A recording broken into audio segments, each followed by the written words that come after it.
ഈ ആനയുടമകൾ തന്നെ ഉണ്ടാക്കി വെച്ചിട്ടുള്ള വേറൊരു സംഘടനയാണ് കേരള ഫെസ്റ്റിവൽ കോർഡിനേഷൻ കമ്മിറ്റി. ഇതിന് താല്പര്യമുള്ളവരാരും തന്നെ ഉത്സവങ്ങൾ നടത്തുന്നവരല്ല. ഇപ്പോൾ കേരളത്തിൽ ആനയെ വെച്ചുകൊണ്ടിരിക്കുന്ന ഒരുത്തൻ്റെ കയ്യിലും ഈ ഓണർഷിപ്പ് സർട്ടിഫിക്കറ്റ് ശരിക്കുള്ളത് ഇല്ല. പക്ഷേ ഈ വനം മന്ത്രിമാരുടെ ടീമുകൾ ഇടയ്ക്കിടയ്ക്ക് ആൾക്കാരിൽ നിന്ന് പൈസ വാങ്ങിച്ചിട്ട് പലർക്ക് ഈ ഓണർഷിപ്പ് സർട്ടിഫിക്കറ്റ് വ്യാജമായി കൊടുക്കുന്നുണ്ട്. ഈ റോബോട്ടാന എന്ന് പറയുന്നത് നമ്മൾ കുറേ കാലമായിട്ട് ആലോചിച്ചുകൊണ്ടിരുന്നൊരു സംഗതിയാണ്.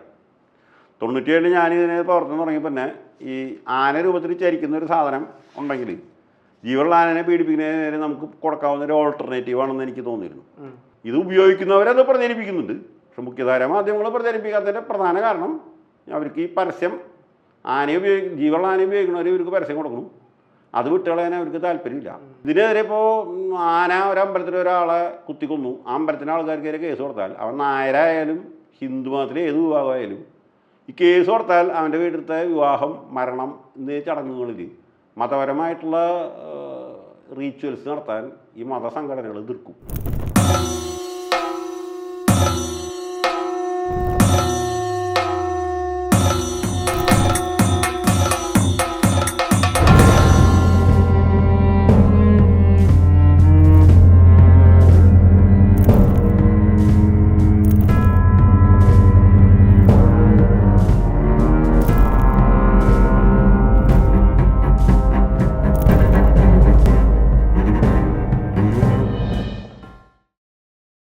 ഇപ്പോൾ വേറൊരു കാര്യം വരുന്നത്, ആന എന്ന് പറയുന്നത് എപ്പോഴും ഒരു സ്റ്റാറ്റസ് സിമ്പിളായിട്ട് കൂടി ആൾക്കാർ കൊണ്ടു നടക്കുന്നുണ്ട്.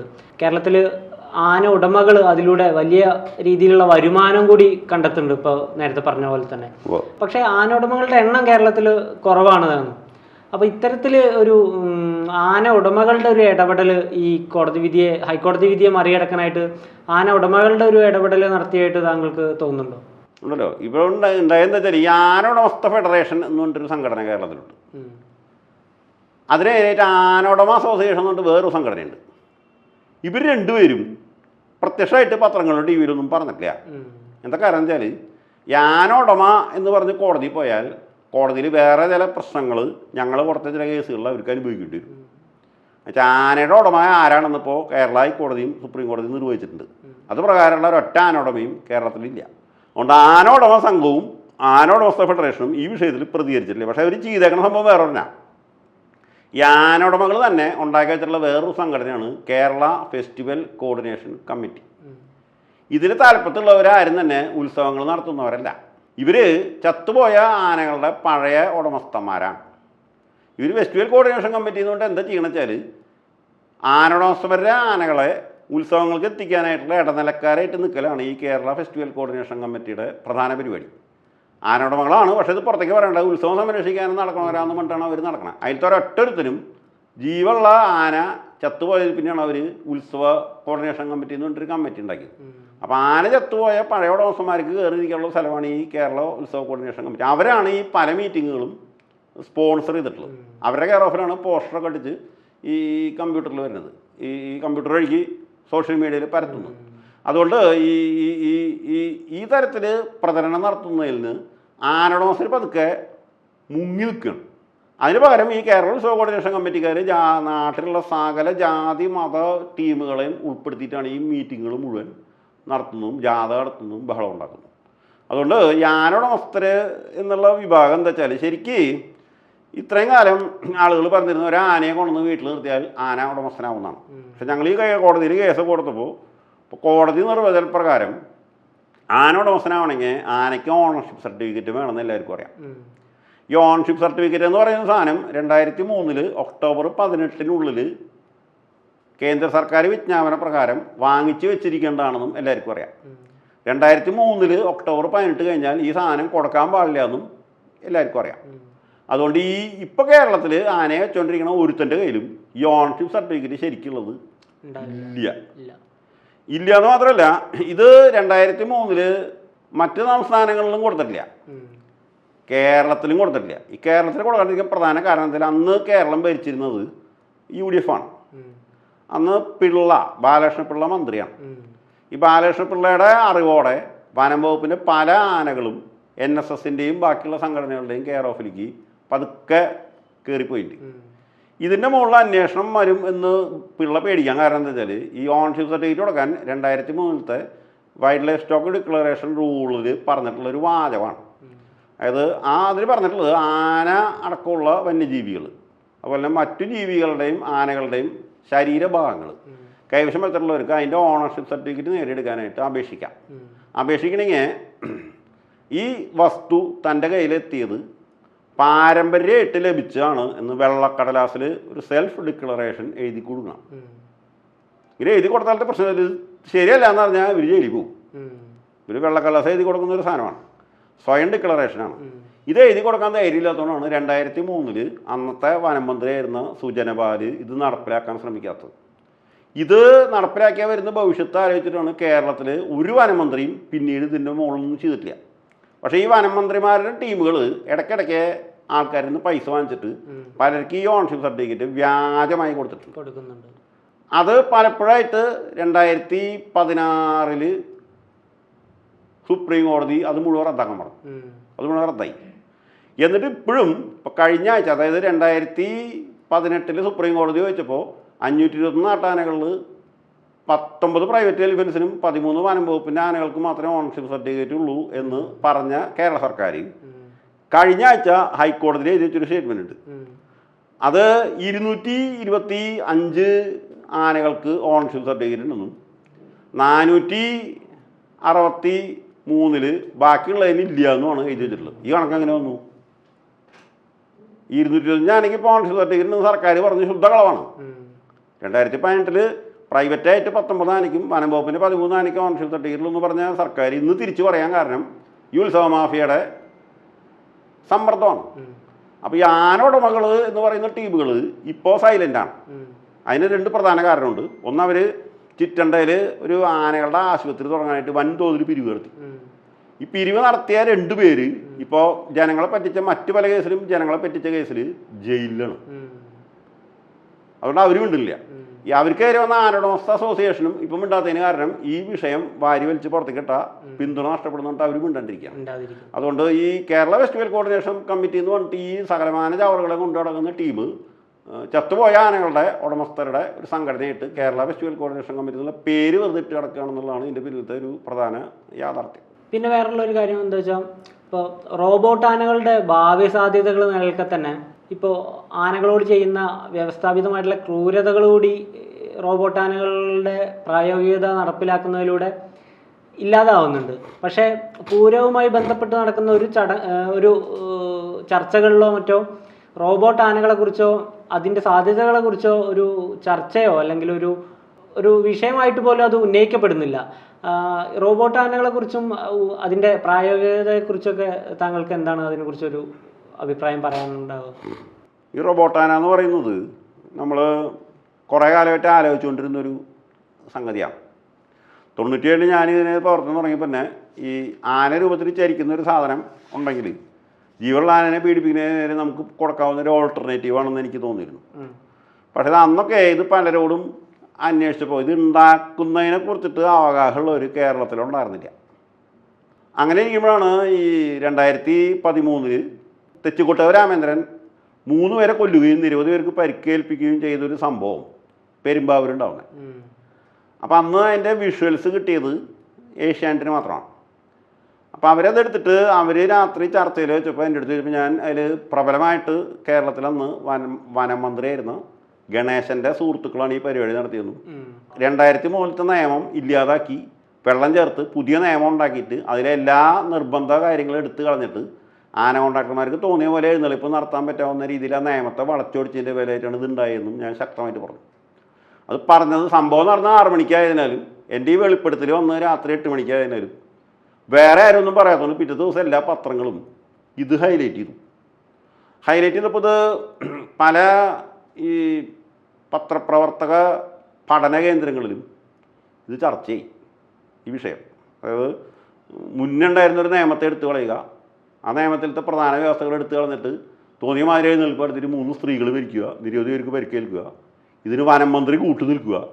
ഇത് പല പത്രപ്രവർത്തക സ്റ്റഡി സെൻ്ററുകളിലും ഈ വാർത്ത ചർച്ച ചെയ്യും. ഒരേപോലെ പ്രൊജക്റ്റ് ചെയ്തിട്ടുള്ള വാർത്തയാണ്. അപ്പോൾ അങ്ങനെ വന്നപ്പോൾ അതിൻ്റെ മുകളിൽ ന്യൂയോർക്ക് ടൈംസ് ഇതൊന്ന് പോസ്റ്റ്മോർട്ടം ചെയ്യാൻ തീരുമാനിച്ചു. അപ്പോൾ അതിൻ്റെ മെയിനായിട്ടുള്ള ആളുകൾ എനിക്ക് 2-3 ദിവസം കഴിഞ്ഞപ്പോൾ ഒരു മെയിൽ തന്നു. നിങ്ങളിവിടെ നടക്കുന്ന ഈ സംഭവത്തെക്കുറിച്ച് ഇതിങ്ങനെ ഭരണവർഗം ഭീകരമായിട്ട് പ്രശ്നം ഉണ്ടാക്കിയിട്ട് 3 സ്ത്രീകൾ മരിക്കുക, നിരവധി പേർക്ക് പരിക്കേൽക്കുക, ഒരു അമ്പലത്തിൻ്റെ മതിൽ തന്നെ സ്വയം പൊളിച്ച ആളുകൾ രക്ഷപ്പെടുക, എഴുന്നള്ളിപ്പ് ഒരു അമ്പലത്തിന് മുമ്പിലെത്തിയപ്പോഴാണ് ആളുകൾക്കും ആനയുടെ പാപ്പന്മാർക്കും മനസ്സിലായി ഈ ആന അമ്പലത്തിനുള്ളിലേക്ക് കടക്കില്ല, അത്രയും ചെറുതാണ് അമ്പലത്തിൻ്റെ ഗോപുരം എന്ന് അറിഞ്ഞത്. വളരെ ചെറിയ അമ്പലമാണ്. അത് ഉദ്ഘാടനം ചെയ്തത് അവിടുത്തെ സ്ഥല MLA ആണ്, അയാൾ പാപ്പാന്മാരുടെ സംഘടനയുടെ നേതാവാണ് എന്നൊക്കെ രീതിയിലുള്ള വാർത്തകൾ വന്നപ്പോൾ അവർ ഇതിനെക്കുറിച്ചൊരു സാധനം ചെയ്തെന്ന് ഞങ്ങൾ പ്രസിദ്ധീകരിക്കാം, അവരോട് നിങ്ങളുടെ പ്രശ്നങ്ങൾ പരിഹരിക്കും എന്നിട്ട് അവരെനിക്കൊരു മെയിൽ അയച്ചു. അത് 4-5 വരെ ഉള്ളൂ. അപ്പോൾ നമ്മൾ കുറേ സാധനങ്ങൾ എഴുതി വിട്ടാൽ അവരത് പ്രസിദ്ധീകരിക്കും. അതാണ് അതിലത്തെ സാധനം. അപ്പം ഞാൻ ഇതിനോട് പ്രതികരിച്ചില്ല. എന്ന് വെച്ചാൽ നമ്മൾ ഇവിടുന്ന് എഴുതി വിടുന്നു, അവരത് പ്രസിദ്ധീകരിക്കുന്നു. പിന്നീട് അതിൻ്റെ മുകളിൽ അന്താരാഷ്ട്ര തലത്തിൽ പ്രശ്നം ഉണ്ടായി കഴിഞ്ഞാൽ നമുക്ക് ഒറ്റയ്ക്കത് ഫേസ് ചെയ്യാൻ പറ്റില്ല. അപ്പം ഞാനിത് 10-15 പ്രാവശ്യം മെയിൽ വന്നപ്പോൾ ഞാനൊരു 21ാമത്തെ പ്രാവശ്യം മെയിൽ വന്നപ്പോൾ ഞാൻ അയാൾക്കൊരു 2 ലൈൻ എഴുതി വിട്ടു. അതായത് ഞാനായിട്ട് തരുന്നുണ്ട് നല്ലത്, നിങ്ങളവിടുന്ന് 2 പേരെ ഇത് കാണാൻ വേണ്ടി ഇങ്ങോട്ട് വിടുക, അവരിവിടെ നടക്കണം, മുഴുവൻ കാണട്ടെ, എന്നിട്ട് നിങ്ങളുടെ ചട്ടക്കൂടിലുള്ള സെൻറ്റൻസസും ഫ്രേസുകളും വെച്ചിട്ട് നിങ്ങളൊരു വാർത്ത എഴുതുക. അതായിരിക്കും ഇതിൽ നല്ലത്. ഞാൻ എഴുതി അങ്ങോട്ട് വിട്ടിട്ട് നിങ്ങൾ പ്രസിദ്ധീകരിച്ചിട്ട് ഇത് നിൽക്കുന്ന കാര്യമല്ല, ഞാൻ എഴുതി വിട്ടു. അപ്പോൾ അവരത് ചർച്ച ചെയ്തിട്ട് അവർ 2 പേരെ ഇങ്ങോട്ട് റിപ്പോർട്ട് ചെയ്യും. 2 റിപ്പോർട്ടേഴ്സ് അവരുടെ. അവർ കേരളത്തിൽ വന്ന് 3 മാസം അങ്ങോളം ഇങ്ങോളം നടന്നു. തിരുവനന്തപുരം തൊട്ട് കാസർഗോഡ് വരെ പോയി. അതിനിടയിൽ ഇവർ പല യാഥാർത്ഥ്യങ്ങളും കണ്ടു. അതിലൊരാൾക്ക് അത്യാവശ്യം മലയാളം അറിയാവുന്നൊരു പശ്ചാത്തലമുള്ള ഒരാളായിരുന്നു. അപ്പോൾ അയാൾ ഇതവിടെ പോയി ഇതൊക്കെ എടുത്ത് എല്ലാം കഴിഞ്ഞ് അവർ കുറേ ഫോട്ടോസൊക്കെ എടുത്തു. ഇതൊക്കെ എടുത്ത് അവർ മെയിൽ കൊടുത്ത് പോയിട്ട് അവർ ഓഗസ്റ്റ് 12 വരെ കാത്തു. എന്നിട്ട് ഓഗസ്റ്റ് 12 വേൾഡ് എലിഫൻ്റ് ഡേക്ക് ന്യൂയോർക്ക് ടൈംസിൽ കേരള ഫെസ്റ്റിവൽ എലിഫൻസിൻ്റെ പീഡനം എന്നും പറഞ്ഞിട്ട് ഒരു ഗംഭീര ഒരു സാധനം ഓൺലൈനിൽ പ്രസിദ്ധീകരിച്ചു. 36 പേജുള്ളൊരു സാധനമാണ്. അപ്പോൾ അതിൽ ഈ സംസ്ഥാനത്തെ വനം മന്ത്രി എങ്ങനെയാണ് നല്ലൊരു നിയമത്തെ ഇല്ലാതാക്കി പുതിയൊരു നിയമം ഉണ്ടാക്കി അതിൻ്റെ അടിസ്ഥാനത്തിൽ പൂരം നടത്തുന്ന മാഫിയ ജനങ്ങളെ എങ്ങനെ കൊന്നു കൊടുക്കണമെന്നുള്ളത് വളരെ വ്യക്തമായിട്ട് വന്നു. ഇത് ഇംഗ്ലീഷിൽ അച്ചടിച്ച് വന്നപ്പോൾ ഓൾ വേൾഡിലുള്ള മൃഗസംരക്ഷണ പ്രവർത്തകർ ഇതിൻ്റെ മുകളിൽ കമൻ്റ് ചെയ്ത് തുടങ്ങി. ഈ കേരളത്തിലുള്ളവരൊക്കെ എന്നെ തെളിവ് പറഞ്ഞാലും കേരളത്തിന് പുറത്തുള്ളവരും കേരളത്തിൽ ഇത്തിരി വിവരമുള്ളവരും ഭൂമിയുടെ എല്ലാ ഭാഗത്തുള്ളവരും അതിൽ പോസിറ്റീവായിട്ടാണ് കമൻ്റ് ചെയ്തത്. അപ്പോൾ അതിലവർ ഉണ്ടാക്കി വെച്ച അന്താരാഷ്ട്ര തലത്തിൽ തന്നെ ഒരു മൃഗസംരക്ഷണ പ്രവർത്തകർ ഉണ്ടാക്കി വെച്ചൊരു ഐഡിയ, ഈ ജീവുള്ള ആനേനെ പോലെ തോന്നിക്കുന്നൊരു സാധനം അതുണ്ടാക്കി അതിനെ വിളിക്കുക, അതിന് നമുക്ക് സപ്പോർട്ട് കൊടുക്കാവുന്ന രീതിയിൽ എന്തെങ്കിലുമൊക്കെ ചെയ്യണം എന്ന് പറഞ്ഞിട്ടുള്ളൊരു അഭിപ്രായം എനിക്കുണ്ടായി 2014. അത് കഴിഞ്ഞിട്ട് 2014 ഇത് കണ്ടിട്ട് ഇതിൻ്റെ പ്രവർത്തനങ്ങളുടെ ഭാഗമായിട്ടൊരു ടീം വന്നിട്ട് ഈ ആനകളുടെ പീഡനം തൃശ്ശൂർ പൂരത്തിന് നടക്കണം എങ്ങനെയാണെന്നുള്ളതിൻ്റെ കംപ്ലീറ്റ് കാര്യം എടുത്തിട്ട് അവർ ഗോഡ്സ് ഇൻ ട്രാക്ലെസ് എന്ന് പറഞ്ഞിട്ടൊരു ഒരു ഡോക്യുമെൻ്ററി ഏകദേശം 1 മണിക്കൂറുള്ളത് എടുത്ത് പുറത്തേക്ക് വിട്ടു. അത് UN കാണിച്ചു, ഇന്ത്യൻ പാർലമെൻറ്റിൽ കാണിച്ചു, സംസ്ഥാന നിയമസഭയിൽ കാണിച്ചു, പല സ്ഥലത്തും കാണിച്ചു. അതിൻ്റെ അടിസ്ഥാനത്തിലാണ് ഈ റോബോട്ടാനകളെ നിലയ്ക്കാനായിട്ടുള്ള സംഭവങ്ങൾ തുടങ്ങാം എന്ന് കുറേ ആളുകൾ കൂടി തീരുമാനിക്കുന്നത്.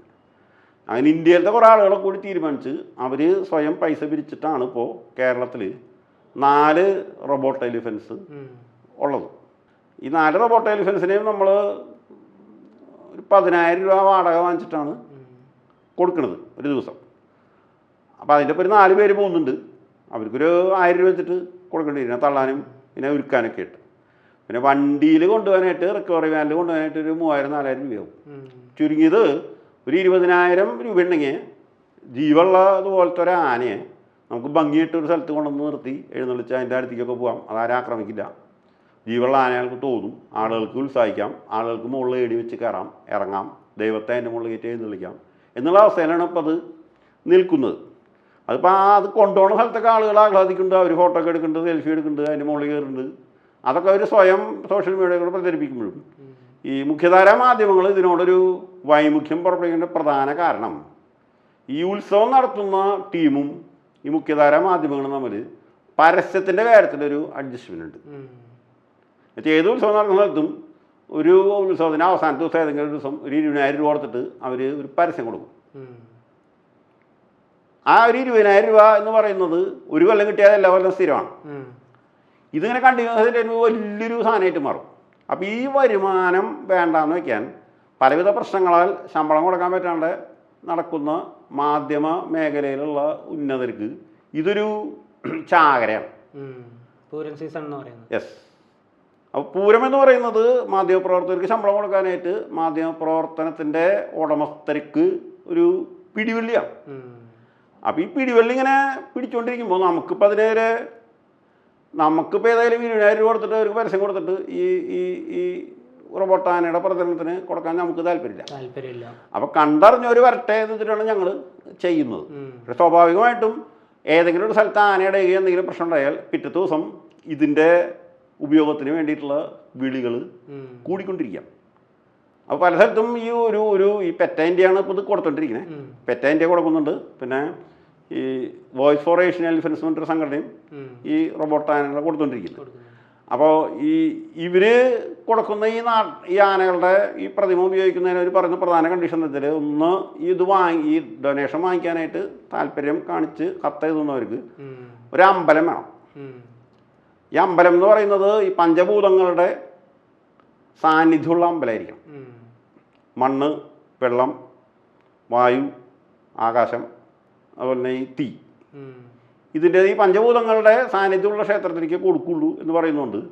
ഈ ചെറിയ അമ്പലങ്ങൾ, അതായത് വലിയ അമ്പലങ്ങളൊക്കെ പഞ്ചഭൂതങ്ങളില്ലാത്ത അമ്പലങ്ങളായി മാറി. കോൺക്രീറ്റ് കെട്ടിടങ്ങളായി, ഈ ഫാനടക്കം ഉപയോഗിക്കുന്ന അമ്പലങ്ങൾ ഇപ്പോൾ കൂടുന്നുണ്ട്.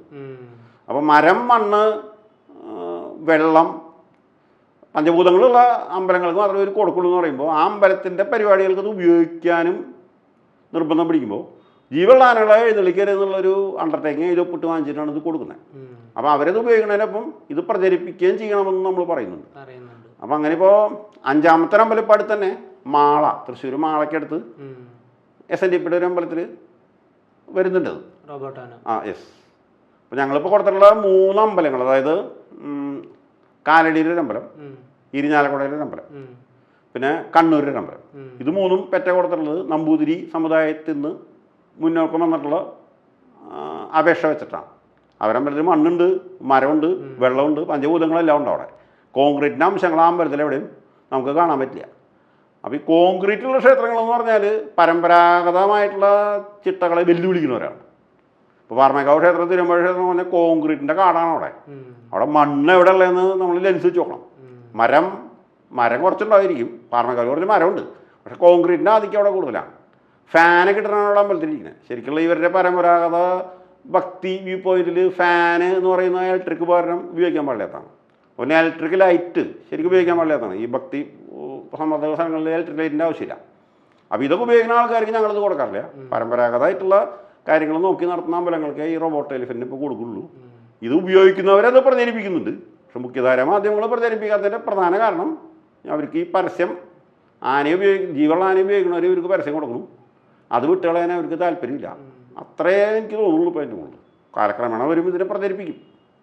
ഇപ്പോൾ ഹെറിറ്റേജ് അനിമൽ ടാസ്ക് ഫോഴ്സ് എന്ന സംഘടനയും ഇപ്പോൾ ഈ കോടതി വിധിയും തമ്മിൽ ഇതിൻ്റെ ഭാവി എങ്ങനെയാണ്, സംഘടന എങ്ങനെയൊക്കെയാണ് ഇതിൽ നീ ഇടപെടാൻ പോകുന്നത് എന്നുള്ളതിനെ കുറിച്ചൊന്ന് ചുരുക്കി ഒന്ന് പറയാമോ? ഞങ്ങൾ ഈ 1997 ഞാൻ ഈ രംഗത്ത് വരുമ്പോൾ യാതൊരു നിയമവും മുന്നിലുണ്ടായിരുന്നില്ല. വനംവകുപ്പുകാരെടുത്ത് പോകുമ്പോൾ അവർ പറയും ഇത് കാട്ടാനയ്ക്കാണെങ്കിൽ ഞങ്ങൾ എന്തെങ്കിലുമൊക്കെ ചെയ്യാം.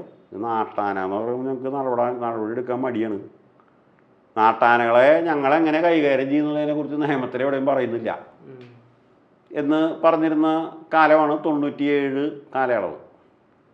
പക്ഷെ ആ കാലയളവിലാണ് സർക്കാർ ആനകളെ പീഡിപ്പിക്കുന്ന രീതിയിൽ ടൂറിസം ഗജമേള നടത്തി ടൂറിസ്റ്റുകാരുടെ ആനയെ പൊലിപ്പിച്ച് കാണിക്കാൻ പൈസ വാങ്ങിച്ച് ആനയെ പീഡിപ്പിച്ചിരുന്ന കാലം. അപ്പോൾ അതിനേറെ ഞാൻ പ്രവർത്തനം തുടങ്ങിയപ്പോൾ പല സ്ഥലത്തേക്കും പരാതി അയച്ചു. ഡൽഹിക്ക് പോയി, തിരുവനന്തപുരത്തേക്ക് പോയി, പിന്നെ ബാംഗ്ലൂർ ഒരു വന്യജീവി സംരക്ഷണ ബോർഡുണ്ട്, അവർക്ക് അയച്ചു. ഇവരെല്ലാം ഈ പരാതി വാങ്ങിച്ച് കിട്ടിയെന്ന് പറയലുണ്ട്, ഒരു മറുപടി തരാറില്ല. അപ്പം അങ്ങനെ 99-2000 ആയപ്പോൾ സംസ്ഥാന സർക്കാരിൻ്റെ വന സെക്രട്ടറി ഓഫീസിൽ എനിക്കൊരു കടലാസ് കിട്ടി. അവർ പറയുന്നത് ഈ ആന എന്ന് പറയുന്ന ജീവി കാട്ടിലത്തെ ജീവിക്കുകയാണെങ്കിൽ ഞങ്ങൾക്ക് എന്തെങ്കിലും ചെയ്യാം.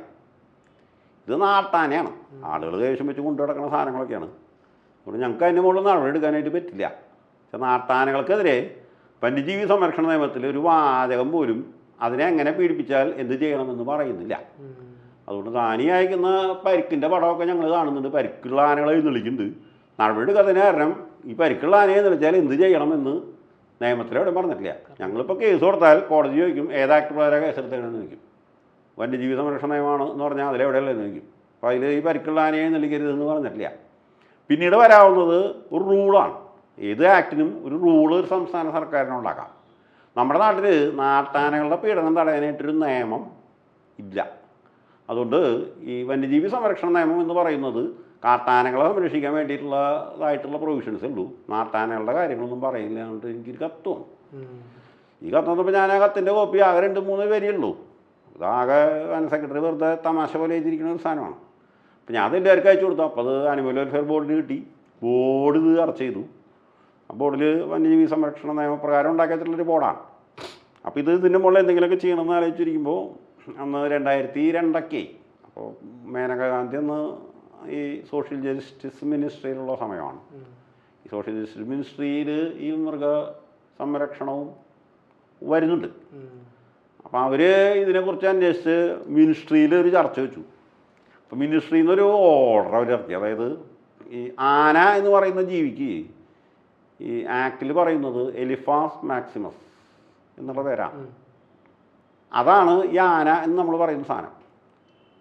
അപ്പോൾ ഈ അങ്ങനെ ഇരിക്കെ ഈ വന്യജീവി സംരക്ഷണ നിയമപ്രകാരം എലിഫാസ് മാക്സിമസ് എന്ന് പറയുന്നതിൽ കാട്ടാനയും നാട്ടാനയും ഉൾപ്പെടും എന്ന് പറഞ്ഞിട്ട് അവരൊരു ഓർഡർ ഇറക്കി. ഈ ഓർഡർ നമുക്ക് കാര്യമായിട്ട് ഉപയോഗിക്കാൻ പറ്റാവുന്ന ഒരു സാധനമായിരുന്നു. അപ്പോൾ അത് വെച്ചിട്ട് നമ്മൾ കേസ് കൊടുത്ത് പ്രശ്നമാക്കി അവസാനം കേരളത്തിൽ ഇതിനെക്കുറിച്ച് അന്ന് നാണെന്ന് പറഞ്ഞിട്ടൊരു മന്ത്രി ഇരുന്നുണ്ടായിരുന്നു. അപ്പം അങ്ങേര് ഇതിനെക്കുറിച്ച് എന്തെങ്കിലും ചെയ്യണം എന്നൊക്കെ പറഞ്ഞിട്ട് ഇങ്ങനെ ഇരിക്കുന്നതിൻ്റെ ഇടയിൽ അങ്ങേര് ഇത്തിരി വിദ്യാഭ്യാസം കുറഞ്ഞവനാണെങ്കിലും അയാൾക്ക് ഈ സെൻസിബിലിറ്റി ഉണ്ടായിരുന്നു. എന്നുവെച്ചാൽ capacity to feel the suffering of others എന്ന് പറയും. ഈ സെൻസിബിലിറ്റിക്ക് മറ്റുള്ളവരുടെ വേദന അറിഞ്ഞ് പ്രവർത്തിക്കാനുള്ള ഒരു മഹാമനസ്കത. അപ്പോൾ അത് വെച്ചിട്ട് അയാൾ അന്നത്തെ വന സെക്രട്ടറിയോട് എന്തെങ്കിലുമൊക്കെ ചെയ്ത് ഇങ്ങനൊരു സാധനം വന്നിട്ട് കാട്ടാനകൾക്കും നാട്ടാനകൾക്കും ഒരേ ഡിഗ്രി കൊടുക്കാൻ പറ്റാവുന്ന എന്തെങ്കിലും വകുപ്പ് നമ്മുടെ കയ്യിലുണ്ടാകുന്ന ഇയാളിങ്ങനെ സംഭാഷണം നടത്തിപ്പോൾ അന്നത്തെ വന സെക്രട്ടറി ഇത് പുട്ടപ്പ് ചെയ്ത് കഴിഞ്ഞപ്പോൾ സർക്കാരിനാണ് തോന്നിയത് എന്തെങ്കിലും ചെയ്യണം. അപ്പോൾ നമ്മൾ രഹസ്യമായിട്ട് അറിഞ്ഞു അങ്ങനെ ഇത് വെച്ചിട്ട് ചില കാര്യങ്ങളൊക്കെ ചെയ്യാൻ പറ്റും എന്ന് നമുക്ക് മനസ്സിലായി. അപ്പോൾ നമ്മൾ ഹൈക്കോടതിയിൽ 2001 കാലയളവിൽ ഒരു പരാതി വെച്ചു. അതിങ്ങനൊരു സാധനം വന്നിട്ട് അപ്പോൾ അതുകൊണ്ട് ഈ ആനകളുടെ പീഡനം കൂടുന്നുണ്ട്. ആനകളുടെ പീഡനം കുറയ്ക്കാനായിട്ട് നാട്ടാനകൾക്കായിട്ട് സംരക്ഷണം ഏകുന്ന ഒരു നിയമം ഈ ഫോട്ടോയിൽ കാണുന്ന പോലെ എഴുന്നള്ളിപ്പുകൾ തുടരാതിരിക്കാൻ എന്തെങ്കിലും ചെയ്യണം എന്ന് പറഞ്ഞിട്ട് ഹൈക്കോടതിയിൽ ഒരു കത്തയച്ചു. അങ്ങനെ കത്തയച്ചപ്പോൾ ഹൈക്കോടതി അത് കളഞ്ഞില്ല. അപ്പോൾ അത് നിയമവൃത്തങ്ങളിൽ ചർച്ച ചെയ്യും. ഇങ്ങനൊരു കത്ത് വന്ന് കിടക്കുന്നുണ്ട്. ഹൈക്കോടതിക്ക് അതിനോട് താല്പര്യമുണ്ട്. അപ്പം അന്ന് ഈ പബ്ലിക് ഇൻട്രസ്റ്റ് സിറ്റുവേഷൻ ഒന്നും ഇത്ര കാര്യമായിട്ട് വരാത്തൊരു സമയമാണ് ഈ 2002. അപ്പോൾ അത് വക്കീലന്മാരുടെ ഇടയിൽ ചർച്ച ചെയ്യുക. അവസാനം 2-3 വക്കീലന്മാരെ കൂടിയിട്ട് ഇതൊരു കേസായിട്ട് ഫയൽ ചെയ്തു. ഈ ആനകളുടെ പീഡനം പരിഹരിക്കാൻ ഒരു നിയമം കൊണ്ടുവരണം എന്നൊരു കേസൊക്കെ ആയി. അവസാനം ഇതെന്താണെന്ന് വെച്ചപ്പോൾ സർക്കാർ പറഞ്ഞു ഞങ്ങളിങ്ങനെ ഒരു നിയമം കൊണ്ടുവരാം, അട്ടാന പരിപാല നിയമം എന്ന് പറഞ്ഞിട്ടൊരു സാധനം കൊണ്ടുവരാം എന്ന് പറഞ്ഞിട്ടൊരു തീരുമാനമൊക്കെ എടുത്തു. 2002 തന്നെ അത് നടത്താൻ വേണ്ടിയിട്ടൊരു തീരുമാനമായി. അപ്പോൾ അങ്ങനെ ചെയ്തുകൊണ്ടിരിക്കുമ്പോഴാണ് സർക്കാർ ഇത് പ്രിൻ്റ് ചെയ്ത് വെച്ചു. പ്രിൻ്റ് ചെയ്ത് വെച്ച് നാട്ടാനകളെ എങ്ങനെയൊക്കെ ഉപയോഗിക്കാൻ പാടില്ല, എന്തൊക്കെ ചെയ്താൽ പീഡനമാണ്, എന്തൊക്കെ ചെയ്താൽ ഇന്ന പ്രകാരം കേസെടുക്കണം എന്നൊക്കെ പറഞ്ഞിട്ടൊരു സാധനം. പക്ഷെ ഇതിങ്ങനെ എഴുതി വെച്ചിട്ടിരിക്കുമ്പോൾ ഈ പിള്ള അവിടെ മന്ത്രിയാണ്. 2003 2003 കാലയളവിലാണ് പിള്ള മന്ത്രിയാണ്. ഈ വൈൽഡ് ലൈഫ് സ്റ്റോക്ക് ഡിക്ലറേഷൻ പ്രകാരം ആനകൾക്ക് ഓണർഷിപ്പ് സർട്ടിഫിക്കറ്റ് കൊടുക്കാനായിട്ട് കർശനമായ നിയമവ്യവസ്ഥകൾ ഏർപ്പെടുത്തിയ സമയമാണ്. പിള്ള അവിടെ ഉള്ളതുകൊണ്ട് ഈ സാധനം അടിപോയി. അങ്ങനെ ഇരിക്കുമ്പോഴാണ് നമ്മളാരും വിചാരിക്കാത്ത രീതിയിൽ എറണാകുളത്ത് ചിറ്റൂർ റോട്ടിൽ ഒരു ആന കോൺട്രാക്ടറുടെ വീട്ടിൽ 2003 ഒരാന മതം ഒതുക്കാനായിട്ടുള്ളൊരു മരുന്ന് കഴിക്കാൻ പാപ്പാൻ കൊണ്ടുവരുന്നു. അത് ഭക്ഷണം കൊടുക്കാതെ വേണം ആനയെ കൊണ്ടുവരാൻ.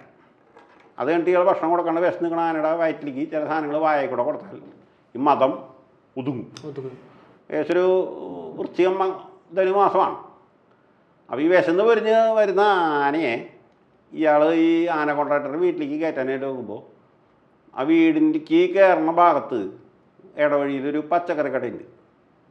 ഈ പച്ചക്കറി കടയിൽ ആളുകൾ പഴം കഴിച്ചിട്ട് ബാക്കി ഉള്ള തൊലി നിക്ഷേപിച്ച് വെച്ചിട്ടുള്ളൊരു ടിന്നുണ്ട്. അപ്പോൾ ഈ ടിന്ന് ഈ ആനയ്ക്ക് എല്ലാ ദിവസവും അറിയാം ആ വഴിക്ക് വരണുണ്ട്. 5-6 ദിവസമായിട്ട് ഇത് കൊടുക്കണം ഈ മരുന്ന്. അപ്പോൾ ഈ ആന അവിടെ എത്തിയപ്പോൾ ഈ ടിന്നിലത്തെ ഈ പഴത്തൊലി വിശപ്പ് മൂത്തിട്ട് എടുക്കാനായിട്ട് നോക്കി. പാപ്പാൻ ആനയെ തല്ലി. സ്ഥലം നടക്കുന്നത് എറണാകുളത്തെ അമ്മൻകോയിൽ ക്രോസ് റോഡാണ്. എന്നുവെച്ചാൽ കുറേ വിധികളൊക്കെ പ്രഖ്യാപിച്ച് കേരളത്തിൽ കുറേ ഉന്നമനമൊക്കെ വരുത്തിയിട്ടുള്ള വലിയൊരു ജസ്റ്റിസിൻ്റെ വീട് നിൽക്കുന്ന ഒരമ്പലമാണ്. ജെ.എച്ച്. പരിപൂർണൻ എന്ന് പറയും. അങ്ങനെ വീട് അതിൻ്റെ അടുത്താണ്.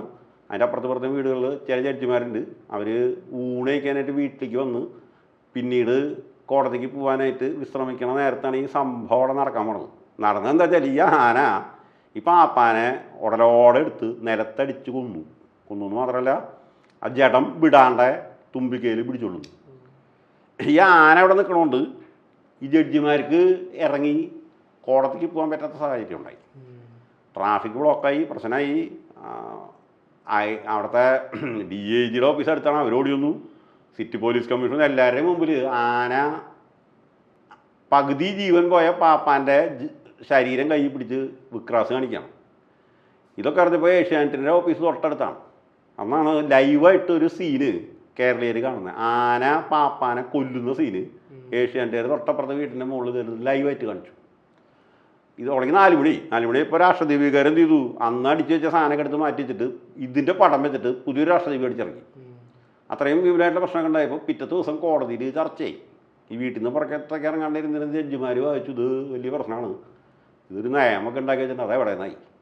അപ്പോൾ പിറ്റത്തെ ദിവസം തന്നെ ഹൈക്കോടതി ചീഫ് പ്ലീഡറെ വിളിച്ചിട്ട് ആനവിടെ നിയമം അവിടെ ജഡ്ജിമാർ വീടിന് മുമ്പിലാണ് ആന കളകിയിട്ടുള്ളതെന്ന് പറഞ്ഞപ്പോൾ 2 ദിവസം കഴിഞ്ഞപ്പോൾ 2003 തന്നെ ഈ നിയമം പ്രിൻ്റ് ചെയ്തു.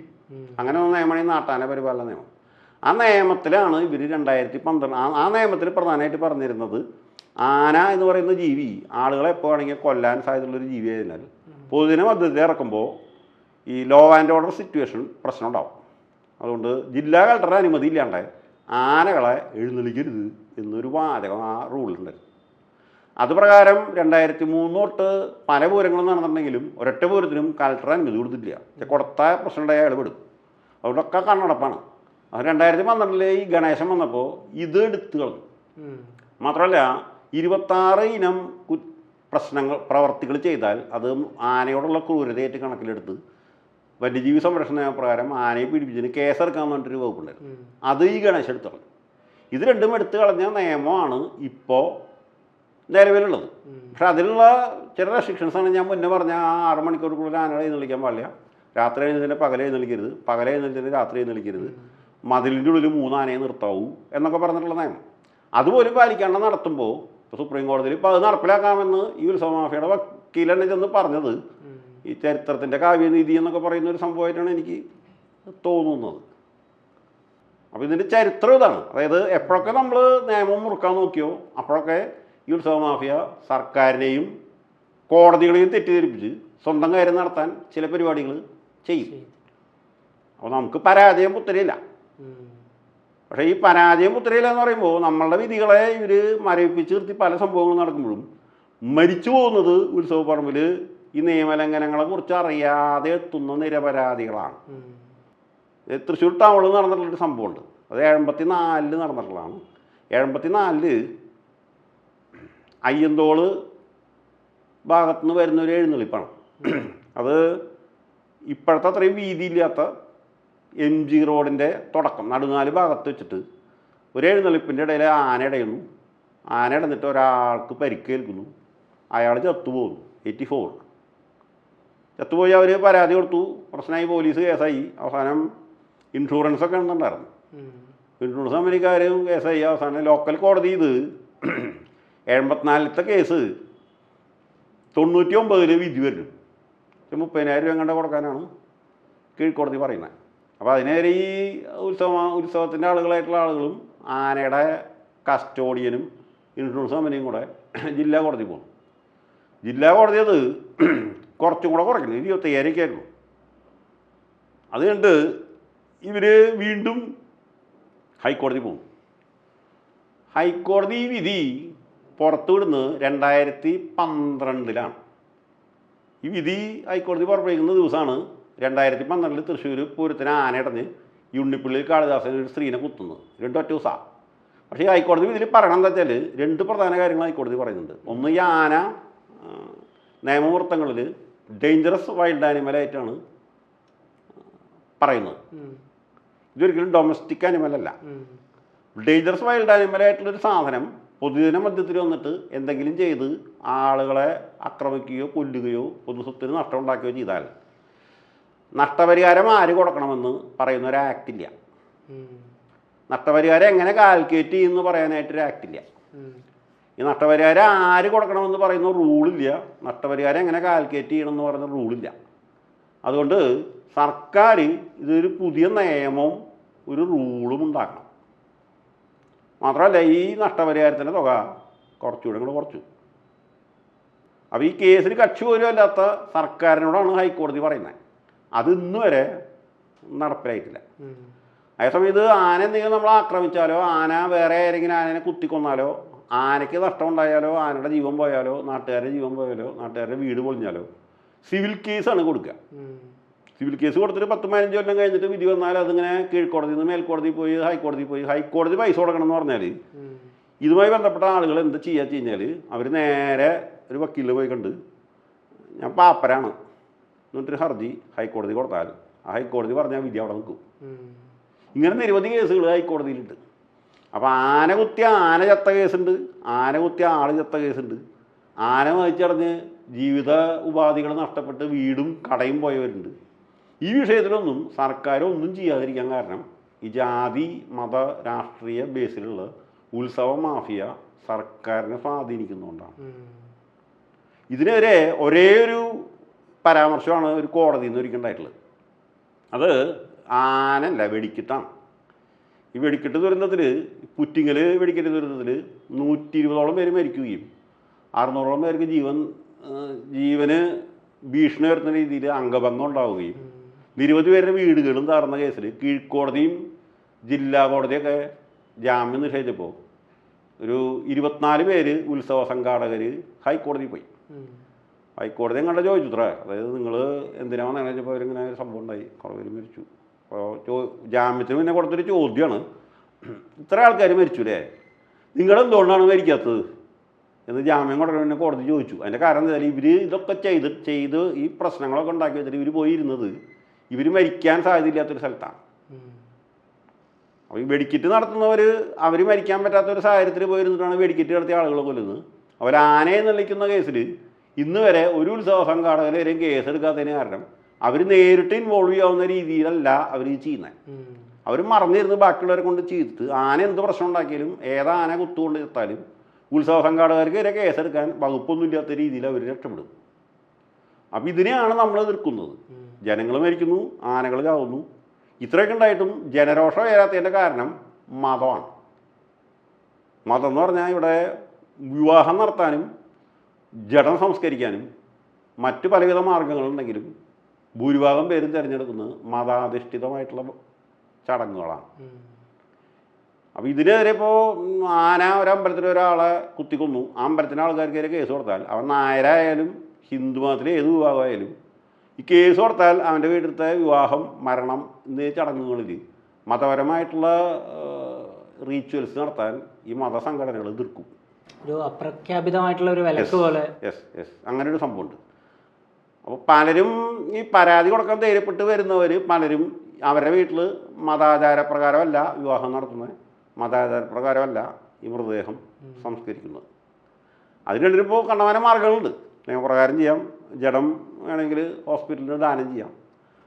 അങ്ങനെ ചെയ്യേണ്ടി വരുന്ന സാഹചര്യം പല വീടുകളിലും നടക്കുന്നത് ഇമാതിരി കേസുകളിൽ ഈ മതങ്ങളെ പ്രതി ചേർത്ത് കേസ് കൊടുക്കുന്നുണ്ടാണ്. അതുകൊണ്ട് അങ്ങനെ 2 വിഷയമുള്ളതുകൊണ്ടാണ് ഈ ആനപീഡനവും വെടിക്കെട്ട് പീഡനവും കൂടുന്നത് എന്നുള്ളതാണ് എനിക്ക് നടത്തിയിട്ടുള്ള റിസർച്ചിൽ നിന്ന് മനസ്സിലായിട്ടുള്ളത്. അങ്ങനെ പ്രശ്നം ഉണ്ടായിട്ടുള്ള പല അമ്പലങ്ങളിലും കേസ് വന്നുകൊണ്ട് മാത്രമാണ് ഈ റോബോട്ട് ആനയെ വാടകയ്ക്ക് എടുത്തുകൊണ്ടുപോയിട്ട് ഇപ്പോൾ എഴുന്നള്ളിക്കുന്നത്.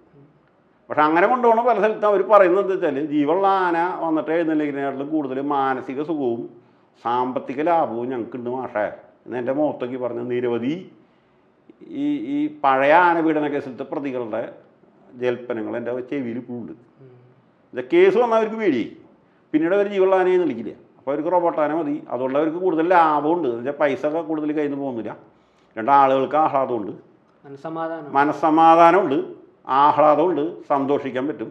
മാത്രമല്ല ഇതിനു വേണ്ടി ചിലവഴിച്ചിരുന്ന പല പൈസ എടുത്തിട്ട് പല സ്ഥലത്തും ഈ നിർധനരായിട്ടുള്ള ആളുകളുടെ വിവാഹം, അതുപോലെ തന്നെ ഈ ആശുപത്രി ചെലവ്, പിന്നെ വിദ്യാഭ്യാസം, ഇതൊക്കെ നടത്തുന്ന കുറേ അമ്പലങ്ങൾ ഉണ്ട്, കേരളത്തിലുണ്ട്.